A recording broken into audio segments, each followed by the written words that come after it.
So we all know that badges are coming. We don't know which badges are coming. The only ones that have been confirmed are rookie badges, rookie mint badges, if it was minted in the year that the player was actually a rookie badge, a first moment badge, a debut game badge. We have heard that all-star badges may come to fruition, which leads us to believe if they're going to be giving, 18 players or however many, 20 players, 21 players, all-star badges because they made the all-star game in that specific series, why wouldn't they give MVP badges or rookie of the year or most improved badges to one player, right? It just makes sense to differentiate. Oh, in series 3, this guy was the MVP. In the third year of Top Shot, this guy was the MVP. So 10 years down the line, people can look back and say, okay, this guy was the MVP this year. So what we're going to do is run through the awards that are given out at the end of the year and look at the odds. I don't have the exact plus minus odds, or I just have them in order of who's the favorite to win the award all the way down to the lowest odds to win the award. And most of them are either top 10 or top 5, but we'll start off with MVP. And right now the front runner is Joel Embiid, followed by LeBron, Nikola Jokic, Luka Doncic, Steph Curry, Giannis, Damian Lillard, James Harden, Kawhi Leonard, and Kevin Durant. Now, I think it's pretty safe to say that Joel Embiid is obviously by these betting odds, he's by far and away the favorite to win the MVP. But for some reason, I don't know. I don't believe it. It's so hard to envision a big man winning MVP. When's the last time we saw a big man win MVP? Was it like Shaq or Tim Duncan or something like that? Actually gonna look that up because I don't remember any time. I guess if we want to consider Giannis, but aside from Giannis, Kevin Durant, LeBron James, been like smaller guys, Derrick Rose, Steph Curry, Russell Westbrook, James Harden. Yeah, I think it's definitely the top five that you said. One of those guys will end up taking it home. I don't see Giannis really repeating. What would that be, his third, I right? think it would be his third in a row. Yeah. So I don't really see that happening. And Lillard and Harden, I mean, they're great players, but I don't really see them winning MVP just because one, Harden's on a stacked team with two other MVP type caliber players. And Lillard is obviously great, but the Blazers are what, fifth or sixth in the West. So yeah, I think it's definitely one of those top five guys, but I'm with you. I agree. I don't think it's hard to see a big man winning MVP, but I get it though. Especially if the 76ers stay in that one seed, it'll be hard not to give it to Embiid if he continues to play the way he has. He's just been dominant. So Yeah, it's not taking away from Embiid at all because I personally think he probably should win MVP. He's averaging what, like 30, 12, and a few assists and a few blocks a game. Awesome defensively.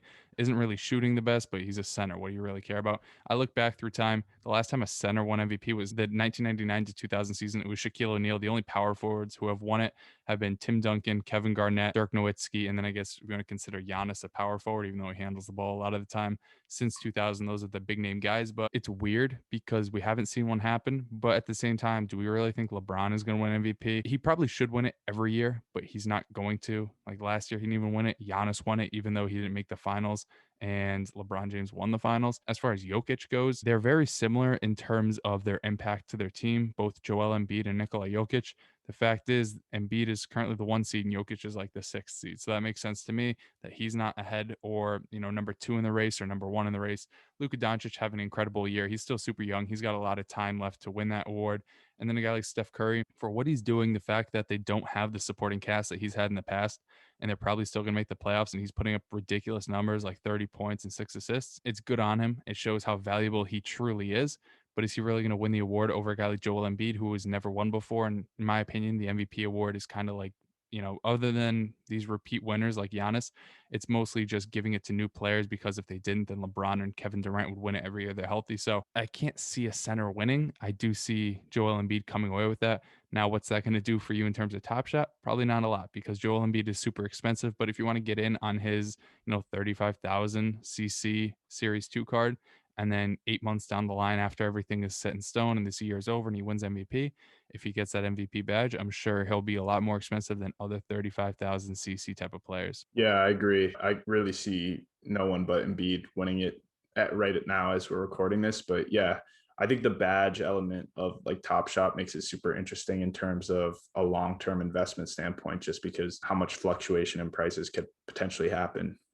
But And I'm sure if they do implement it, it'll be retroactive as well. So we'll see Giannis's Series 1 cards get an MVP award. And maybe they'll even do like finals MVP. And we can probably touch on that later when the playoffs actually come around. So we can see guys like LeBron get those. And maybe even that boy, Andre Iguodala. I want Iguodala. Get his finals MVP on a throwback to whenever that was, like 2015, 2016, when he won it over Steph Curry. But then, Moving on from the MVP award, we can go to Rookie of the Year. This one's going to be very quick. I'll just run through the leaderboard. It's LaMelo Ball at number 1, Tyrese Halliburton number 2, Anthony Edwards, Emmanuel Quickly, James Wiseman, Cole Anthony. There's going to be no debate here. I think we can both safely say LaMelo Ball is going to win Rookie of the Year, and it's really priced in right now. Like, he's super expensive, but at the same time, when he does get that badge, I don't see how his price would go down. It's either going to maintain or go up. So along with him just like having a continued awesome rookie year, he's probably, in my opinion, one of the safest, if not the safest investment you can make in all of Top Shot. Yeah, I think he's one of those players that will only continue to skyrocket in price, especially if you add in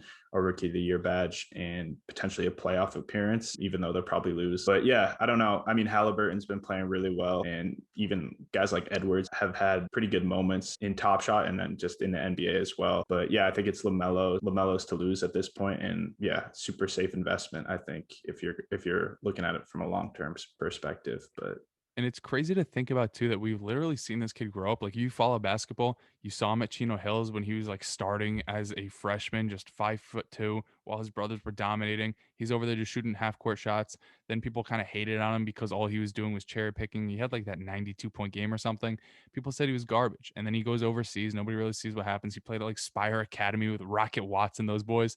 And then now he's in the NBA. And you look at his per 36 numbers, it's ridiculous. 19.7 points, 7.5 rebounds, 7.9 assists, shooting from the field 45%, 38 from 3, 80% from the free throw.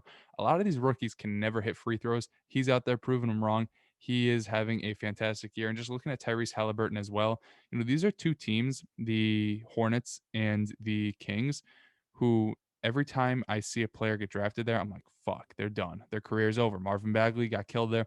I guess De'Aaron Fox is doing pretty well, but they've overcome most odds landing on these teams and having good careers to this point. I know it's still their rookie year, but looking at Tyrese Halliburton's per 36 numbers, 16 points, 4 rebounds, 6 assists. He's shooting 43% from 3, but it's not taking away from Halliburton. It's more so to say LaMelo Ball is having an incredible year, along with the fact that it's not necessarily a popularity contest because these NBA voters are super old school, and I'm sure there'll be some Halliburton votes because he wears short shorts and it brings them back to their days in the 60s and 70s when they're watching fucking Tommy Heinsohn back people down in the post. But I do think LaMelo Ball is going to run away with this one pretty easily.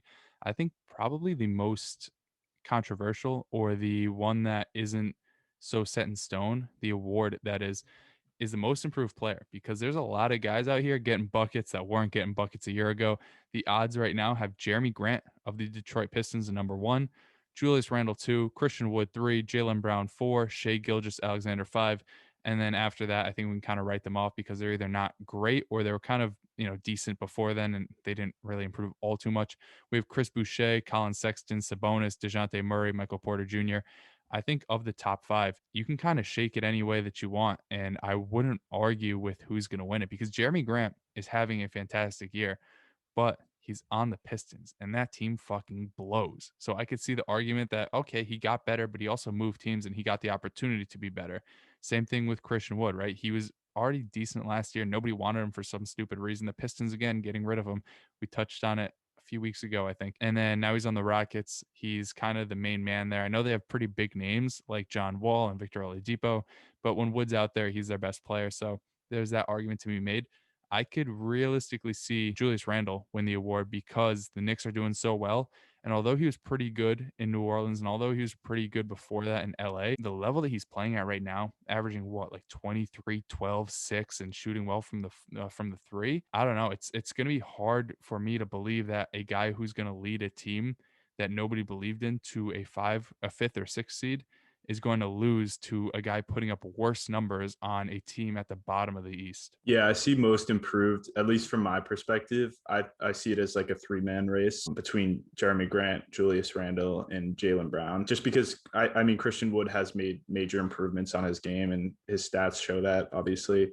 But he's been out for an extended period, I think maybe since early January, late December. Yeah, 17 games played, whereas a guy like Shea Gilgeous-Alexander, I just checked, has 30 games played. Yeah, but back to what you were saying, though, I think Julius Randle should be the favorite for this just because the Knicks are in the playoffs. He's their only all-star, and obviously he's made great improvements. The dude's averaging, I think, damn near a triple double with like 20 something points. Yeah, I think another guy you mentioned to keep an eye on, even if he doesn't win the award, is Jeremy Grant too, just because he's been rumored in a lot of trades. And I think Detroit will potentially look to ship him to a contender to get some picks back and future assets. So another interesting guy to look at in terms of a Top Shot perspective. But yeah, also Blake Griffin's gone. I know he wasn't playing a whole lot. He basically sat out every other game, if not more than that. So if he does stick around, he's probably going to be the only one taking a bunch of shots, and he doesn't have to try to share minutes with Blake Griffin's old decrepit ass. But going back to a guy like Julius Randle, he was good last year, right? He averaged 19.5 points, 9.7 rebounds, 3.1 assists, but that was on a pretty poor Knicks team. Now he's averaging 23.2, 11.1 rebounds, 5.5 assists, and his 3-point percentage went from 28% to 41% this year. And as we touched on again, he's on a playoff team. So although he didn't take the jump that a guy like Jeremy Grant did, who, if we look at his numbers, right, he was a role player on the Denver Nuggets, averaging 12 points a game, 3.5 rebounds, 1 assist, to now 23 points a game, 5 rebounds, 3 assists, shooting 36% from three. The team that he's on kind of holds back how important he is to his team and how much he's really improved. Although it sounds stupid that a guy who doubled his points per game isn't in my opinion, the favorite to win it. I think when you take everything into consideration, how much Randall has helped his team as a whole is going to play out in the long run. I also think Shai Gilgeous-Alexander shouldn't be completely written off if that team does make the playoffs, which doesn't look extremely likely. But he's having a really good year, right? 23 points a game, 5 rebounds, 6 assists, shooting 41% from three. Obviously, the numbers are basically on par in terms of assists and points as Julius Randle. Same with 3-point, less rebounds, different positions. But the fact that the Knicks are in the playoffs and the Thunder aren't, again, is kind of why I lean Randle here. So if you want to get in on a Randle card, I mean, be my guest. Jeremy Grant is like very expensive for his Series 1 cards in comparison to a guy like Julius Randle, who I think is around $350 to $400. But if he does win the award and they do bring these badges out, it wouldn't be applied to a Series 1 card. So that's something to look into. Maybe just buy his 35,000 CC. It's a pretty lame moment, I know, because I packed him and I was upset about it. But if he gets that badge, maybe it's an addition to the moment that can give it a little bit more value, along with the fact that he plays on the Knicks, right? He plays in the Mecca, and that's a very big fan base. So he's going to have a lot of fans. They knew him from the Lakers, which is another fan base, and now he's on the Knicks. He's going to be a pretty coveted player if he wins the award. Going to sixth man, this is probably, aside from Rookie of the Year, this is the easiest one. It's going to be Jordan Clarkson. Jordan Clarkson is getting fucking buckets. He reminds me of Bow Wow a little bit, the way he's got his style out there. Like when Bow Wow puts on his, what was it, like Air Force Ones or Jordan Ones, and he was in that movie Like Mike. That's how Jordan Clarkson's playing this year. Because you look behind him in terms of odds, we got Eric Gordon, Chris Boucher, Goran Dragic, and Terrence Ross. Nobody is sniffing Jordan Clarkson's jock. In my opinion, the odds here should be like -1 million. I'd put down $1 million to win $100 on Jordan Clarkson winning Sixth Man of the Year, because they're the number 1 seed in the West, and he's out there almost averaging 20 points a game as well. Yeah, I don't have much to add. I think 100% Jordan Clarkson, Jazz are the 1 seed, and I think it'll remain that way. But yeah, looking at the other guys, Eric Gordon, I mean, the Rockets aren't even close to the playoffs, and I think Boucher I saw that has, they lost 10 games in a row, which is ridiculous. Like yeah, I they're could going. probably go out there and win one game by myself. They're like, okay, I feel bad for this guy. The Rockets can't even get one game out there. Yeah, but I think definitely Jordan Clarkson. Every time I hear that name too, I just think of, remember like the OG Lakers rebuild squad that was actually turned out to be pretty good. It I know was if like they just kept all of them, it was like Lonzo, Brandon Julius Ingram, Randle, Brandon Ingram, Jordan Julius Clarkson. Randle. And I don't know if he was on the team with all of them, but they had Russell too, D'Angelo Russell at one point. I forgot D'Lo was there. That's when he was snitching on Nick Young, and Iggy Azalea had to step in and put in some work. That's when, Yeah, because Kobe was there. He took him under his wing. I remember there was all those memes like, "You can't take that shot. That's a bad shot. I was wide open." It's like Kobe with 4 guys on him. But yeah, that was a classic team. They had Zubac too, the least liked player on this channel, because Zubac, I think, was on that squad as well. We also have Defensive Player of the Year. This is the last major award. And to me, this is another 2-man race. But the top 5, we have Rudy Gobert, Ben Simmons, Miles Turner, Joel Embiid, Giannis Antetokounmpo. And to me, I think it's going to be either Gobert or Simmons. And I probably, although Gobert is the favorite, I would probably lean Simmons here because he's so versatile. Simmons can guard the 1 through 5. Gobert can, I guess he can guard like everybody in the league because he gave the league fucking COVID, but he's basically just like a paint stopper. He's just a plug down low that has super long arms and just blocks everything. Whereas Simmons can go on your best player, he can go on your center, he can do whatever he needs to do. They do have Joel Embiid, who also helps out down low, but I think the versatility there, the fact that he's never won it before, and the fact that the 76ers are the first seed in the East as of right now is going to be huge, especially if we see him in the playoffs and brick up KD, brick up Jason Tatum or Pascal Siakam, all these other guys. If he goes out there and he puts up some pretty good defensive performances, along with just being a good player in it of himself and, dishing the rock and grabbing boards, I think this is going to be his award to win. Yeah, I like the Simmons pick too. I know he came out at the beginning of the season, and I think he was like, yeah, one of my goals, I don't know, for this season or just his career, is to win Defensive Player of the Year. So I guess if for all the kids out there that can't shoot, if you want to fucking play, talking to me, really play really good defense and fucking lock up, I mean, you can be a great player that way too. So yeah, I like that pick. I wouldn't be surprised if Gobert won. I don't know if would be his second or third in a row. It feels like he's nominated at least every year. I'm not sure how many times he's won it, but yeah, I think it's Simmons to lose. Hopefully, he doesn't play like dog shit in the playoffs like he does always. But yeah, it'll be interesting to see if they match up up against a team like the Nets, or even the Celtics have given him a lot of trouble before. If he's able to guard guys like Kevin Durant, Tatum, Harden, any of those guys, I'm sort of interested in looking at that matchup. But yeah, back to your point as well, like if you can't shoot, play good defense, or you can go the Celtics route and draft a guy that can't shoot or play defense in Grant Williams or Gershon Yabusele. So there's always a chance for you as long as you got a big body on you. But I think this is going to be the end of the video. Those are our picks for the awards. Now, don't be mistaken and invest in Series 1 versions of these guys because they won't get the award. Although I'm sure, adding to a player's resume, Ben Simmons winning Defensive Player of the Year will definitely help out his Series 1 value. But the badge will only go, if this ends up happening, will only go on his Series 2 cards because this is in Series 2. And you're not going to add a rookie card or a rookie badge to Zion Williamson in Series 2 because it wasn't a rookie that year. They're going to add these badges if they do happen to the year in which they were awarded. And they may retrospectively add a Defensive Player of the Year badge to Gobert and a six-man badge to whoever won it last year. I don't know who won it. Six-man of the year last year? I forget. I'm just going to say Lou Will because it was in a song. Six-man like Lou Will. Whatever the case may be, the Series 1 guys that won it in 2019 and the 2020 season are going to get theirs retroactively if this does happen. Whereas if these awards end up being badges, they'll be awarded to their Series 2 cards. And the fact that the Series 2 moments, the 35,000 CCs are very cheap. That's a good opportunity for you to maybe buy in bulk and try to flip. But at the end of the day, this is not financial advice. We're kind of just speaking out of our ass and we're just giving our opinions on what's happening in the actual NBA. So if you enjoy the talk, you enjoy the 3 videos we recorded in one day, and you can tell based on how dark this room is now getting behind me because I'm just trying to use natural lighting and the Northeast does not get lighting past like 5 o'clock, then leave a thumbs up. If you didn't enjoy, give us a thumbs down and let us know why.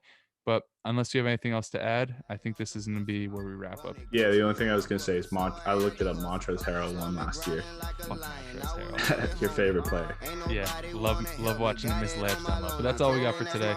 We'll see you sometime soon. I'm not making any promises, but maybe tomorrow, maybe some other day, or maybe never again. But I got withdrawal, so I can almost guarantee we'll be back sometime soon. So that's it. Peace. Gucci, Louis, Hermes, and Givenchy on my body. Promethazine and Sprite, but I ain't fucking with no Molly.